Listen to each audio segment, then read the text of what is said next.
Gente, eu fico pretérita na balada, morta na BR-116 por causa do horário de verão. Eu sofro quando chega em outubro, porque na minha cidade, no Nordeste, não tem horário de verão. E o que que acontece? O Sudeste, o Centro-Oeste, né, o Sul, tudo bonitinho lá, com os horários, tudo bem direitinho. E a gente nada. Ou seja, eu fico perdendo a novela.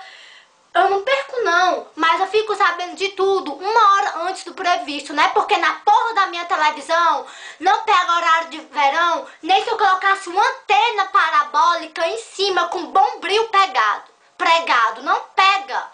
Eu já tentei fazer isso, já quebrei até a porra da antena, porque eu acho que até da marca vagabunda deve ser, porque não deve nem prestar essa merda em nenhum lugar.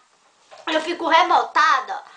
Porque eu fico perdendo tudo. Tem alguns amigos, né, de outros estados que ficam me ligando, enchendo o saco, dizendo o que está acontecendo na novela. E eu não sei, eu fico prevendo, gente. É horrível você saber de tudo antes de começar a novela. Eu só queria saber por que não tem horário de verão. Se for por causa de gasto de energia, meu amor, vem aqui em casa e vê se a gente aqui não gasta muita energia, porque eu tenho insônia, tá?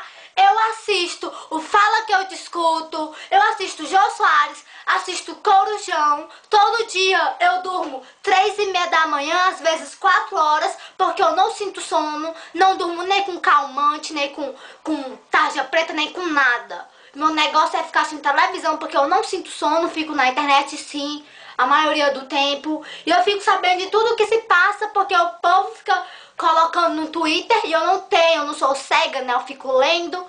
E aí fico sabendo do que acontece nas novelas, nos filmes. Gente, isso é muito ruim.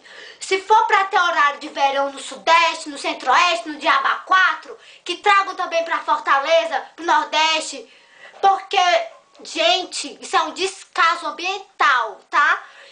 Vocês aí estão fazendo algo errado, porque com certeza deveria ter aqui também. Nós também gastamos energia, em todo canto gasta energia. Eu não quero saber se o Nordeste fica perto da linha do Equador, se o sol nasce não sei aonde, se aqui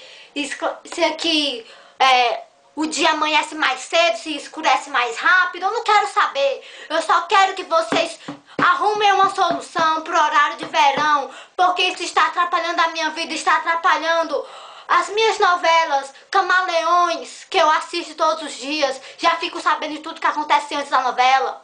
Isso é um absurdo. Agora está passando o Rei Roberto Carlos. Olha, está passando o Rei Roberto Carlos, ele só aparece uma vez no ano na Globo, tá me ouvindo? Ele só aparece uma vez. E eu ainda tenho que ficar esperando o rei aparecer, porque muitas pessoas já estão assistindo. O Roberto Carlos eu ainda não estou assistindo. Isso é um abuso, gente. Eu quero escutar o rei. Tratem de trazer esse horário de verão para Fortaleza o quanto antes. Ou então venham na minha casa e instalem essa antena parabólica, porque aqui não pego. Já tentei, já quebrei, já esculhambei foi tudo aqui, porque nunca dá certo. Quero logo horário de verão.